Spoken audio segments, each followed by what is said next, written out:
Bonjour, soyez les bienvenus dans la semaine de l'écho. On démarre avec ce chiffre, plus de 1000 milliards de dollars, c'est le montant de l'excédent commercial de la Chine.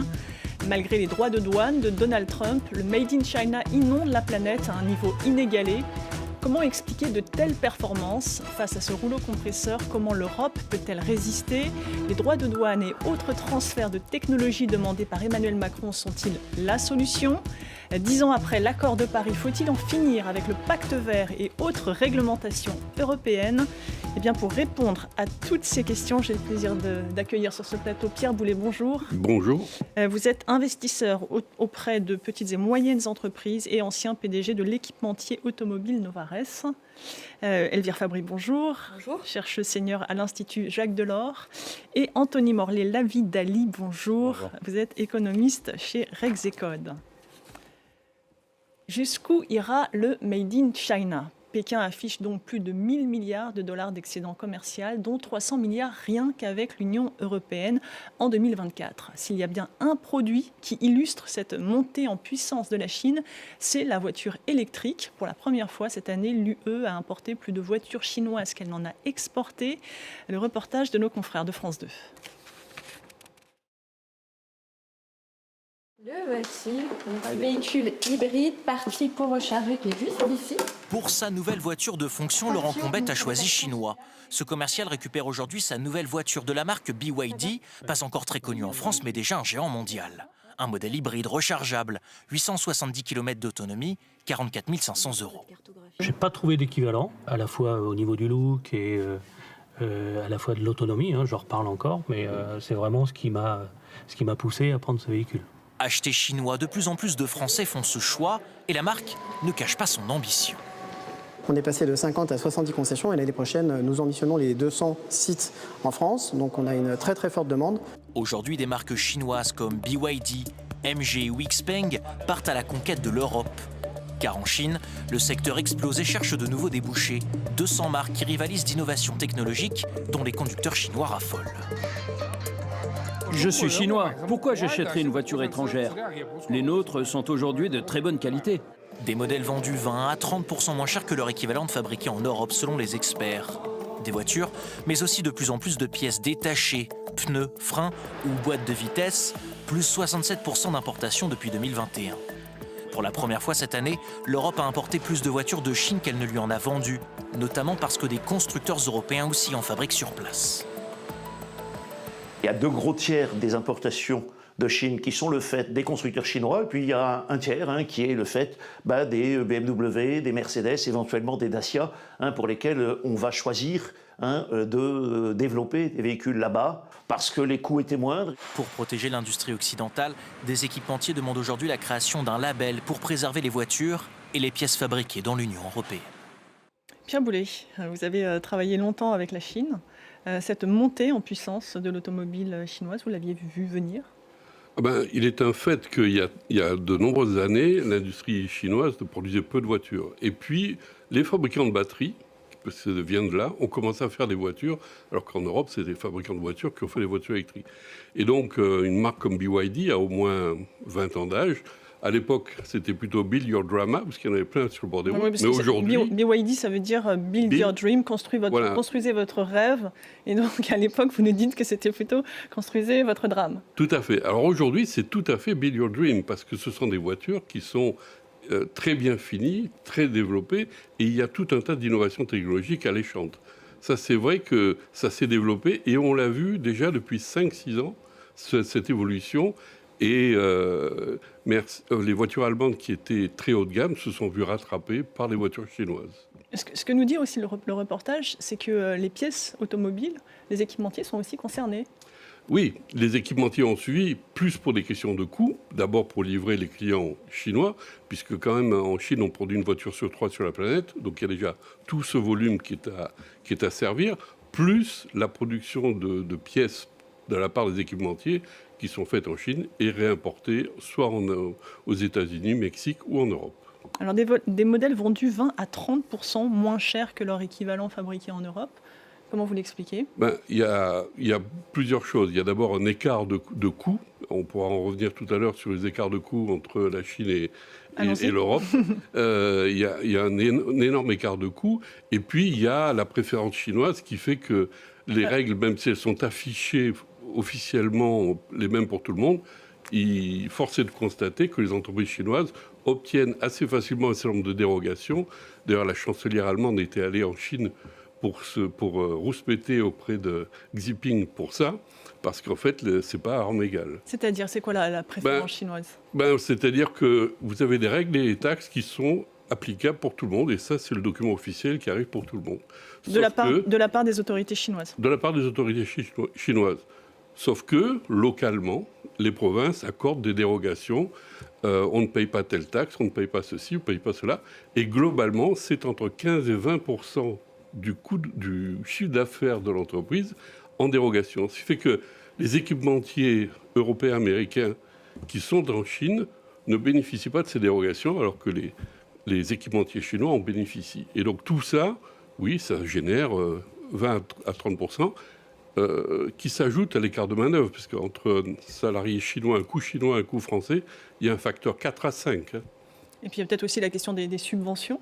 Alors les subventions, on va dire que c'est plus le développement en amont qui se rajoute à tout ça. Mais pour ce qui est du coût aujourd'hui, c'est les exemptions de taxes et le coût de la main-d'œuvre qui est vraiment très décalé. Elvire Fabry, la Chine ne joue pas à armes égales avec l'Union européenne? Non, c'est un vieux sujet, c'est un vieux contentieux qui a déjà été mis sur la table de manière collective par les entreprises européennes à travers la Chambre de commerce de l'Union européenne à Pékin, parce que c'était difficile pour une entreprise dans le secteur automobile comme dans d'autres secteurs de s'exposer à dire il y a des mesures discriminatoires qui me ciblent, parce qu'elle risquait de subir des mesures de rétorsion. Maintenant, ça fait plusieurs années que ce rapport qui est fait chaque année sur la base de sondages, pas de sondages, mais d'enquêtes auprès de ces entreprises, montre que ces distorsions sont bel et bien réelles, elles sont bien identifiées. Ça crée un vrai décalage de concurrence. Et je dirais que maintenant, le problème, c'est qu'on va même au-delà de ça. C'est qu'en fait, la Chine a réussi à développer une sorte de hub d'innovation, de capacité où vous trouvez à quelques dizaines de kilomètres tout ce qu'il faut pour finalement assurer la recherche, le développement, la logistique, et qui du coup permet aussi de développer des chaînes de production beaucoup plus rapides. C'est-à-dire que ça, c'est un vrai argument de compétitivité. Pour le coup, c'est peut-être pas une distorsion de concurrence. Non, mais c'est pour ça que j'ai dit, il y a à la distorsion de concurrence. Il y a les deux. Il y a en plus aujourd'hui une sorte d'effervescence chinoise, oui, qui est très favorable aux entreprises qui sont implantées en Chine. On va y venir dans un instant, mais peut-être d'abord, les droits de douane de Donald Trump ont-ils réellement freiné la Chine ou simplement détourné les exportations vers d'autres régions, et notamment l'Europe? Ça n'a pas freiné la Chine, en tout cas quand on regarde ces dynamiques d'exportation. Plus de 1000 milliards d'excédents commerciaux, on l'a dit. Même sur 12 mois, parce que là les 1000 milliards, c'est sur les 11 premiers mois de l'année 2025. Sur 12 mois, on est à 1200. Et si vous retirez l'énergie, donc vous regardez que les biens manufacturés, c'est 2000 milliards d'excédents commerciaux que réalise la Chine. Donc c'est juste colossal. Est-ce que ça a freiné la Chine? Pas du tout. Ces rythmes d'exportation même dépassent les attentes. C'est essentiellement grâce à une réorientation de ces exportations via des pays plateformes qu'on connaît bien, le Vietnam, le Mexique, et même maintenant plus généralement l'ASEAN. C'est-à-dire l'Asie du Sud-Est. Tout à fait. Elle exporte dans tous les pays du monde. Enfin, la Chine gagne des parts de marché en Amérique latine, au Moyen-Orient, en Afrique. Enfin, c'est Russie. En Russie. Pardon, en Russie. En Russie, bah oui. Donc, et en Europe désormais de manière complètement massive. Donc, disons que les États-Unis ont cherché à se protéger, ça a quand même des effets très limités. La raison, elle est assez simple. Hein. Quand vous avez quand même un producteur mondial qui est la Chine, qui produit un tiers de la production manufacturière mondiale, que vous êtes les États-Unis, c'est-à-dire le premier consommateur mondial, vous ne pouvez pas facilement trouver un substitut. Donc à la fin, si vous devez importer des quantités énormes de certains intrants ou autres, c'est la Chine ou la Chine. Donc à la fin, même si ça passe par une route détournée, le producteur, c'est quand même la Chine à la fin. L'Europe est-elle la grande victime collatérale de cette guerre commerciale sino-américaine? S'est-elle vue inondée de produits chinois? Elle n'est pas la seule, parce qu'en effet, il y a eu une réorientation des flux d'exportation chinois des États-Unis vers l'Europe, vers l'Asie du Sud-Est, en grande partie d'abord vers l'Asie du Sud-Est, mais 80% des exportations chinoises qui ne rentraient plus sur le marché américain au printemps se sont détournées en 2 mois et on a vu une explosion des déficits commerciaux de tous les pays de l'Asie du Sud-Est, du Japon, de l'Union européenne. Donc il y a une agilité des entreprises aussi qui est très très forte. Et c'est quelque chose il faut bien avoir à l'esprit que c'est quelque chose que la Chine préparait depuis 2018, depuis les premiers droits de douane que Donald Trump appliquait. Il y a eu une préparation, une stratégie de diversification. Oui, mais justement, la différence, c'est que cette fois-ci, Donald Trump, il a aussi visé tous ces pays d'Asie du Sud-Est dont vous parlez. Finalement, ça n'a pas fonctionné. C'est-à-dire que là, on pourrait reparler de l'impact que ça a sur l'économie américaine, parce qu'à court terme, il faut rappeler que c'est quand même le consommateur et les entreprises américaines qui payent ce surcoût. Donc ça, on peut le noter. Il y a eu une augmentation des prix aux États-Unis à la suite de ces hausses de droits de douane et de politique commerciale. Il faut attendre encore un peu parce que à l'annonce d'abord des mesures qui pouvaient venir et puis des premiers, là on voit l'image des premiers droits de douane en feu d'artifice qui ont été annoncés début avril. Les entreprises ont quand même constitué des stocks très importants, le plus important, tout ce qu'elles pouvaient constituer comme stock aux États-Unis. Donc il faut attendre que ça se lisse un peu sur la consommation. Et puis là, il y a l'effet aussi consommation de Noël. Donald Trump a aussi quand même multiplié les exemptions. Donc tout ça est encore ça va coûter cher aux finances publiques américaines. Absolument. Non, les finances publiques, en fait, je dirais qu'elles thésaurisent actuellement le fameux trésor des droits de douane que Donald Trump affichait, pour lequel il faisait une publicité énorme. Mais c'est le consommateur qui paye. Et puis c'est les entreprises qui ont besoin d'intrants, de composants qu'elles font venir de l'étranger pour produire, soit vendre sur le marché américain, soit réexporter, qui sont elles-mêmes directement pénalisées, y compris la filière automobile américaine qui voit l'acier et l'aluminium continuer à être très taxés et qui ont besoin de consommer cet acier, cet aluminium, avec des producteurs américains qui, eux, se sont alignés aussi à la hausse sur les prix des prix d'importation. Donc en fait, ce ne sont pas des mesures vertueuses qui vont avantager la production locale. Tiens, vous vouliez ajouter quelque chose ? En fait, les taxes, quand elles sont appliquées, il faut être conscient que c'est au final le consommateur qui paye. Donc, que ce soit aux États-Unis ou en France, etc., si on rajoute des taxes, ça va rajouter de l'inflation, puisque les produits qu'on achète en Chine, comme vous l'avez dit, on n'a pas forcément le choix. C'est-à-dire qu'ils ne sont pas produits ailleurs en Europe ou en France. Donc, de toute façon, les équipementiers vont acheter plus cher et donc vont vendre plus cher. En plus, il y a un effet domino. C'est-à-dire qu'une fois qu'on a le prix hors taxe, qu'on rajoute la taxe, après on rajoute la TVA. Ce qui fait que la TVA se retrouve inflatée. Donc, tout se passe comme si on met 20% de taxes, pour donner un exemple, le 20% de TVA devient 24% de TVA. Juste un mot, effectivement, on voit le choc simplement, comme les marges des entreprises, même des distributeurs et des grossistes américains avaient pas mal augmenté pendant la crise Covid. Il y avait une espèce de coussin qui leur permettait d'absorber une partie des droits de douane. Et là, on commence à voir que c'est transmis au consommateur final. Néanmoins, Donald Trump, il a un bonheur qui était une promesse de campagne qui permet de limiter le choc inflationniste. C'est un prix du baril du pétrole qui est quand même très bas, qui est loin de ces niveaux historiques. Et donc ça permet quand même de limiter l'augmentation de l'inflation. Sinon, on en aurait clairement beaucoup plus. Alors on revient sur la Chine. Ce qui frappe, c'est la montée en gamme des produits chinois. Pierre Boulez, là aussi, vous l'aviez constaté, est-ce que la Chine a fini par faire mieux que la copie ? Ah oui, la Chine fait mieux que la copie. Pendant des années, ils ont copié. Pendant des années, ils ont compris comment c'était fait. En plus, ils ont fait du benchmark, parce que je me rappelle... Ils ont fait de la comparaison de machines, ce qui fait qu'ils ont pris une machine française, une allemande, etc. Ils ont pris le mieux de chaque et ils ont fait la machine chinoise. Ils étaient très fiers de montrer que leur TGV à eux, c'était un hybride entre le Siemens et le TGV d'Alstom. Qu'ils vendent d'ailleurs, qu'ils commencent à vendre en Europe. Qu'ils commencent à vendre, oui. Donc ils en sont très fiers et en fait, ils en rigolent. Nous, on est plus malins que les autres parce qu'on copie mieux. Et donc, comme ils copient mieux, aujourd'hui, c'est assez rigolo de voir que maintenant, les Chinois s'insurgent quand d'autres pays copient les brevets. Puisque les brevets, c'était pas un sujet pour eux.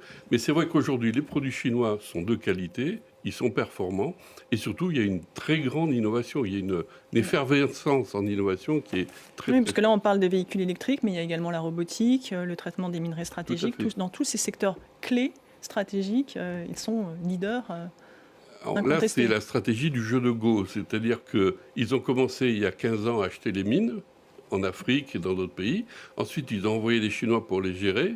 Ensuite, ils ont fabriqué des batteries. Ensuite, ils les ont mis dans des mobylettes, parce que le premier parc qui a été équipé, ce sont les mobylettes. Les mobylettes thermiques sont interdites en Chine. Donc il y a eu tout ça qui a lancé le marché. Et après, ils ont fait des voitures. Et donc tout ça... Et après, ils ont exporté les voitures. Alors, cette semaine, on a vu le fabricant européen de batteries Verkor, qui est installé dans le nord de la France, inaugurer sa première Gigafactory, donc usine de batteries électriques. Vous diriez qu'il était temps, ou là encore, on a besoin du savoir-faire chinois pour faire tourner ces Gigafactories sur le sol français? Alors, il y a deux choses à dire sur Gigafactory. D'abord, à l'intérieur, toutes les machines sont chinoises, les notices d'information sont en chinois, les opérateurs sont des Chinois. Mais les subventions sont européennes. Oui, l'argent est européen, malheureusement. Mais donc, et en fait, le transfert de technologie sera très compliqué à faire parce que il y a bien des Français qui sont autour de ça, mais force est de constater qu'aujourd'hui, ce sont des Chinois qui font tourner, ils ont exporté leurs usines en France. C'est-à-dire qu'ils font tourner des gigafactories en France. Deuxième commentaire, j'ai plus en tête, mais il devait y avoir 60 gigafactories à l'échelon 2030. Si on dépasse les 10 ou les 15, enfin, j'ai pas de stats en tête, mais globalement, mais parce que on devait vendre que des voitures électriques et on en vend beaucoup moins. Donc il y a beaucoup moins de besoins. Et je ne sais pas combien d'argent on aura dépensé en vain pour ces gigafactories et pour celles qui ne se construiront pas. Vous évoquiez les brevets. C'est vrai que la Chine s'est engagée dans une sorte de course au dépôt de brevets, où chaque petite innovation fait l'objet d'un dépôt de brevet. Et ils ont très bien compris ce qui était l'enjeu aujourd'hui de la protection de la propriété intellectuelle. Qu'ils n'ont pas respecté nécessairement. En forçant les entreprises étrangères à s'installer sur le marché chinois en s'associant à une entreprise, faisant des joint ventures, pour faciliter ces transferts de technologie. Et ils ont très bien compris, en effet, qu'on pouvait rattraper facilement une génération. Et ils veulent, aujourd'hui, ils sont très prudents. Et alors, si, en effet, ils viennent s'installer sur le marché européen pour produire eux-mêmes des batteries, c'est pour anticiper une plus grande fermeture du marché européen. Et ce qu'on a vu, finalement, avec déjà la hausse calculée des droits de douane européens qui ne ferment pas le marché. Pour les voitures électriques chinoises. Voilà, pour les véhicules électriques chinoises, mais donc aussi les composants. Et donc on a vu déjà des grands groupes de batteries chinoises s'installer sur le marché européen. Et là, c'est vrai que la concurrence est très forte à un moment où il y a un problème d'économie d'échelle de la demande. Il n'y a pas assez de demande de voitures pour électriques. Pouvoir soutenir la production, les efforts de production européens. Pierre Boulay, pourquoi vous dites que les transferts de technologie, donc chinois vers la France en l'occurrence, sont compliqués? Ils ne jouent pas le jeu? Non, parce que les Chinois n'ont aucun intérêt à le faire. À l'époque... Mais ne peut-on pas leur imposer, comme ils l'ont fait en leur temps, en Chine? En fait, pour leur imposer et qu'ils le fassent vraiment, il faudrait des menaces. Sauf que, comme on a décrété qu'il fallait des voitures électriques en Europe, on est ça n'a pas l'air de vous plaire. En fait, on est quelque part incohérent dans nos demandes. Là-dessus, je dirais que les choses sont quand même en train de bouger, parce que dans l'année dernière, la Commission européenne a mené un grand dialogue avec les constructeurs et les sous-traitants du secteur automobile. Et parmi les propositions qu'elle a retenues et qu'on avait nous-mêmes poussées, l'Institut Jacques Delors, dans un rapport, il y a cette idée de conditionner les investissements chinois dans le secteur automobile pour faciliter ces transferts de technologies.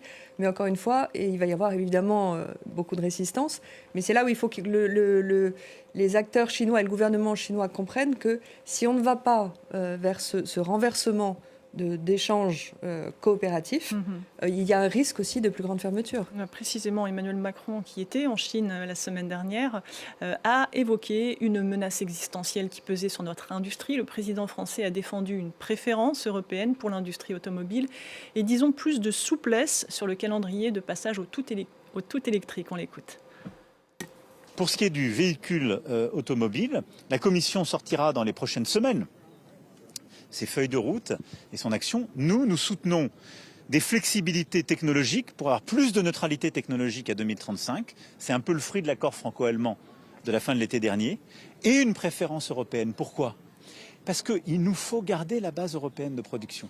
Et c'est vrai pour les constructeurs, c'est vrai aussi pour tous les équipementiers.